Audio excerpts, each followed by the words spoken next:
அஸ்ஸலாமு அலைக்கும் வரஹ்மத்துல்லாஹி வபரகாத்துஹு. அன்புக்குரிய சகோதரர்களே, அன்புக்குரிய சகோதரர்களே, சூரா நூர் என்கின்ற ஒரு அத்தியாயம் திருக்குர்ஆனிலே இருக்கிறது. இன்றைக்கு கூட நாம் அதை ஓதினோம்.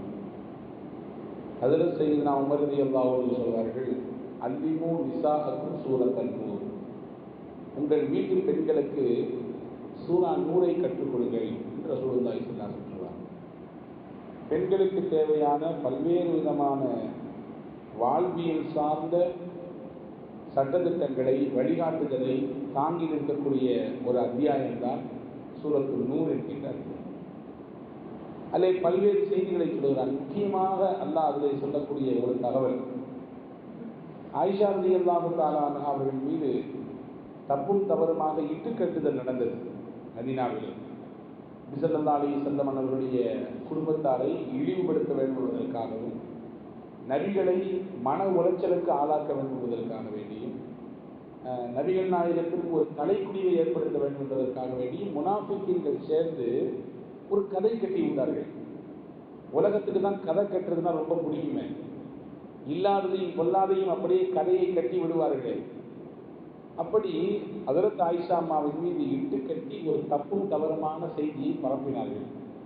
இது பரவச்சு அதில் சில கஷ்டங்களும் ஏற்பட்டது. ஆயிஷா அம்மா ரசூலுல்லாஹி ஸல்லல்லாஹு அலைஹி வஸல்லம் அவர்களை விட்டு பிரிந்து தன்னுடைய தகப்பனார் வீட்டுக்கு முன்னால் இருந்தாங்க. அல்லாஹ் என்னை நிரூபிப்பார், நான் யார் என்பதை எனக்கு அல்லாஹ் போதுமானவன் என்று ஹஜ்ரத் ஆயிஷா அம்மா உறுதியான நபியிடத்தில் சொன்ன வார்த்தை. இதுவெல்லாம் நிறைய படிப்பினை. அல்லாஹ் உண்மையிலேயே நிரூபித்தான். ஆயிஷா ரலியல்லாஹு தஆலா அன்ஹா எவ்வளவு தூய்மையானவர்கள் என்பதை திருக்குர்ஆனிலே 10 வசனங்கள் இறக்கி நிரூபித்தார். அந்த 10 வசனங்கள் இறக்குவதனுடைய அந்த வரிசை தொடரில் முதல் வசனத்தை பாருங்க. அல்லாஹ் என்ன சொல்றாங்க பாருங்க, இன்னல்லதீன ஜாஊ பில்-இஃப்கி உஸ்பத்தும் மின்கும் லா தஹ்ஸபூஹு ஷர்ரன் லக்கும் பல் ஹுவ கைருன் லக்கும். அல்லாஹ் சொல்றான், இந்த அவதூறை கொண்டு ஒரு கூட்டம் பரப்ப வேண்டும் என்று சுத்தி கொண்டிருக்கிறது. இந்த இல்லாத செய்தியை மக்களிடத்திலே இருப்பதை போன்று காட்ட வேண்டும் என்று. அப்படின்னா அவதூறு தான் இல்லாதது இருக்கிற மாதிரி காட்டுறது. நடந்திருக்காத ஒரு விஷயத்தை நடந்ததை போன்று கட்டமைத்து அதை மக்களை நம்ப வைக்க முயற்சிப்பது, இதுதான் அவதூறு. அப்போ அல்லாஹ் சொல்றான், இல்லாத இந்த செய்தியை, அவதூறை ஒரு கூட்டம் பரப்ப நினைத்து கொண்டே இருக்கிறது. லா தஹ்ஸபூஹு ஷர்ரன் லக்கும், இதை நினைத்து இதை பற்றி நீங்கள் கவலைப்பட்டு இப்படி ஆகிப்போச்சே என்று நீங்கள் வருத்தப்பட தேவையில்லை. இது உங்களுக்கு தீங்கில்லை. பல் ஹுவ கைருன் லக்கும், இது உங்களுக்கு நல்லதுதான். அல்லாஹ் என்ன இது ஆச்சரியமா இருக்கு. மன உளைச்சல் ஒரு பெண்ணை பற்றி, அது சாதாரண ஒரு பெண்ணை பற்றி அவதூறு பேசினாலே பொறுக்க முடியாது. நம்ம ஒன்று பெண்களை ரசூலுல்லாஹ்வுடைய துணைவியாரை பற்றி பேசியிருக்காங்க. அதுவும் இன்னொரு ஆணோட கனெக்ஷன் பண்ணி அந்த ஆணுக்கும் அந்த அம்மாவுக்கும் அப்படி இப்படி இப்படி இப்படி எல்லாம் பேசியிருக்கிறாங்க. அல்லாஹ் சொல்றான், பல் ஹுவ கைருன் லக்கும், அதுல நன்மை இருக்குது. நீங்க அதை தீமை நினைக்காதீங்க, உங்களுக்கு தீங்கு நினைக்காதீங்க, அதிலே ஒரு நன்மை இருக்கு. அன்புக்குரிய சகோதரர்களே, என்ன நன்மை என்பதை நான் சொல்லுகிறேன். அங்கே அல்லாஹு தஆலா உலக அழிவு நாள் வரை வரக்கூடிய மக்களுக்கு நபிகள் நாயகர் ஸல்லல்லாஹு அலைஹி வஸல்லம் அன்னவர்களின் தூய்மையையும் அவர்களின் குடும்பத்தாரின் மேன்மையையும், எவ்வளவு தூரம் அவர்கள் அல்லாஹ்வினால் பரிசுத்தப்படுத்தப்பட்டவர்கள், பாதுகாக்கப்பட்டவர்கள் என்பதையும் சொல்ல நினைத்தான். இப்படி ஒரு சம்பவத்தை ஏற்படுத்தினான். இன்னைக்கு நாம் 1400 ஆண்டுகளுக்கு பின்னால் இந்த நிகழ்வை சொல்லுகிறோம்.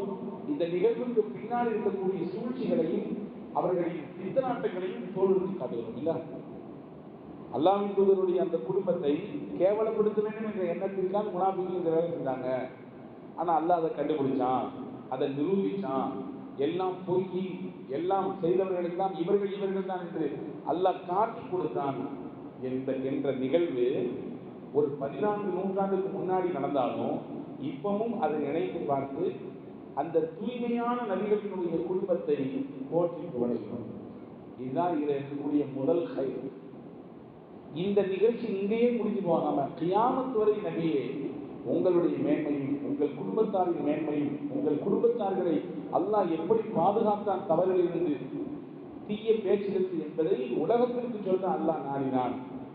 அல்லாஹ் இப்படியான நிகழ்வை வைத்து அல்லாஹ் உலகத்திற்கு சொன்னான். பொதுவாகவே எந்த காரியமான சேர்த்தான் ஏதாவது ஒரு சம்பவம் நடந்து போச்சுன்னா இப்படி ஆகி போச்சே, நமக்கு இது பெரிய கஷ்டமாயிருக்கும் அப்படிலாம் நினைக்கூடாது. அல்லாஹ் இதிலும் ஏதாவது நன்மை வைத்திருப்பான். சொல்லுற தமிழ்ல எல்லாம் நன்மைக்கு, எல்லாம் நன்மைக்கு, அவ்வளவுதான். பாருங்க, மக்காவில் முகமது நபி ஸல்லல்லாஹு அலைஹி வஸல்லம் இடத்திலே சில அறிவாளிகள் என்று தங்களுக்கிடையிலே பேசிக்கொண்ட மக்காவினுடைய முக்கியஸ்தர்கள் ஒன்று ரெண்டு கேள்வியை கொண்டு வந்தாங்க. ரசூலுல்லாஹ் உலகத்தையே ஆட்சி செய்தது யார் அப்படின்னு கேட்டாங்க. சொர்க்கத்துக்கு போன பின்னாடி அந்த சொர்க்கவாதிகள் சாப்பிடக்கூடிய முதல் உணவு என்ன அப்படின்னு கேட்டாங்க. அதுக்கடுத்து குகைவாசிகளை பற்றி கேட்டார்கள். சூரா கஹ்ஃப் அத்தியாயம் இருக்கிறது, 15வது சூரியன். ஒரு சில ஆண்டுகளுக்கு முன்னால் வாழ்ந்த வாலிபர்கள், அவர்களுடைய கதை என்ன, அவங்க ஏன் என்ன ஆனாங்க, எப்படி ஆனாங்க, அது அந்த நீண்ட பெரிய வரலாறு. இந்த மூணையும் கேள்வியாக வச்சாங்க. ரசூலுல்லாஹி ஸல்லல்லாஹு அலைஹி வஸல்லம் அவர்கள் ஹவா இன் ஹுவ இல்லா வஹீ, மனப்போன போக்கில் பேசுபவர்கள் அல்ல, வஹீ என்ன வருதோ அதுதான் பேசுவாங்க, வஹீயில் தான் பேசுவாங்க ரசூலுல்லாஹ். இந்த கேள்வியை கேட்டவங்க ரசூலுல்லாஹ் சொன்னாங்க, உஜிபுக்கும் கதன், நீங்க போயிட்டு வாங்க, நாளைக்கு உங்களுக்கு நான் பதில் சொல்றேன். இந்த கேள்விக்கு பதில் நாளைக்கு கிடைக்கும். இப்போ நம்மள்ட்ட கேட்க தானே செய்யறாங்க. சில மசாயில கேட்கும்போது அது குறித்து அவருக்கு தெரிந்தால் சொல்லுவோம், ஆமாங்க இப்படிதாங்க, தெரியலன்னா நான் பார்த்துட்டு சொல்றேன், நாளைக்கு சொல்றேன், நான் அடுத்த வாரம் சொல்றேன், சொல்லதான் செய்வோம். தெரியலன்னா அப்படி சொல்றோம். ரசூலுல்லாஹ் அப்படின்னு சொன்னாங்க, நாளைக்கு சொல்றேன் போய் வாங்கினா. இது தப்பா இல்லை, நம்மளுடைய கணக்க தப்பு இல்லை. ஆனா அல்லாஹ் சொன்னா இது தப்பு. ولا تقولن لشيء اني فاعل ذلك غدا, நாளைக்கு செய்றேன் அப்படி சொல்லி எதையும் சொல்லக்கூடாது. இல்லா இன்ஷா அல்லாஹ், இன்ஷா அல்லாஹ் சொன்னாங்க. ரசூல் ஸல்லல்லாஹு அலைஹி வஸல்லம் இன்ஷா அல்லாஹ் சொல்லாம சொன்னாங்க. அதை அல்லாஹ் உணர்த்தினான். எப்படி உணர்த்தினான் தெரியுமா? இந்த வசனம் வர்றதுக்கு முன்னாடி ரப்பல் ஆலமீன் அல்லாஹ் அவரிடத்துல வஹியை எதிர்பார்த்து ரசூலுல்லாஹ் உட்கார்ந்தாங்க. சில நாட்கள் வஹியே வரவில்லை. வஹி வந்தாலும் பதில் சொல்ல முடியும். 1, 2, 3, 4 நாட்கள் நகர்ந்து போயிட்டே இருக்கு. நாளைக்கு சொல்றேன்னு சொன்னோம். அந்த ஃபைலுக்கு எல்லாம் வந்தாங்க. என்ன முகமது சொல்றீங்களா? இல்லை, நீங்க நாளைக்கு வாங்கல, மறுபடியும் நாளைக்கு சொல்றேன். 2வது நாள் வருவாங்க, என்ன சொல்றீங்களா? நாளைக்கு வாங்கல சொல்றேன். இப்படி நாளைக்கு வாங்க நாளைக்கு வாங்க பல ராத்திரிகள் பல நாட்கள் ஓடிவிடுது. சில அறிவிப்புகள் எழுதியிருக்காங்க 15 நாள் வழி வரல அப்படின்னு சொல்லி. வேறு சில அறிவிப்புகள் சொல்றது 40 நாட்கள் வழி வரவில்லை. வேறு சில அறிவிப்புகள் ஒரு சில மாதங்கள் வரவில்லை என்று சொல்லுங்க. வழி வரல. இப்ப என்ன பேச்சு ஊர்ல அப்படின்னா, ஆமா ஆமா முகமது இருக்காரு, வழி வந்து சொன்னார்ல, அதெல்லாம் சும்மா பித்தலாட்டம். அவருக்குலாம் எந்த செய்தி வர்றதில்லை. இறைவன் மாத்திரத்தை எந்த வகையும் வரவில்லை, உதவ வரல. அவர் சும்மா போன மனப்போன பேசிட்டு இருக்காரு அப்படின்ற மாதிரி அந்த கேள்வி கேட்டாங்க. ஊர்ல பரப்புறாங்க. ஊரில் பரப்பப்பட்ட இந்த செய்தி ஊர் தாண்டி நாடு தாண்டி அப்படி அங்க இருக்குது எல்லா இடத்துலையும் பரவுது. நல்லதுதான் போக லேட் ஆகும், தீயது எப்படி போயிடும், வேக வேகமா போயிடும், காத்தோலி காத்தா போயிடும். இப்படி போன உடனே இது ஒரு மன உடைச்சல் சூழ்நிலை ஏற்படுச்சு. சொன்ன நம்ம பதில் சொல்லணும்னு நினைக்கிறோம், ஆனா வழிவதான் சொல்ல முடியும் வரலையே. அல்லாஹ் சில நாட்களுக்கு பிறகு அல்லாஹ் வழி கொடுத்தான். இந்த முதல் செய்தி என்னன்னா, பல தப்புற செய்தி இன்னி பாயும் காரியங்கள் தான். எந்த காரியத்தையும் செய்யறதுக்கு முன்னாடி இன்ஷா அல்லாஹ் சொல்லிட்டு தான் நீங்க செய்யணும். அல்லாஹ் அந்த உத்தரவை கொடுத்துட்டு அடுத்து இந்த 3க்கும் பதில் சொன்னான்.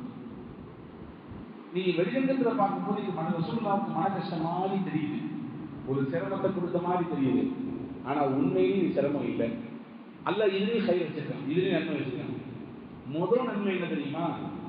அவங்க இத்தனை நாள் சொல்லி கொண்டிருந்த ரசூலுல்லாஹ்வுக்கு வைத்த விமர்சனம் அது உடைத்து போனது. என்ன விமர்சனம்?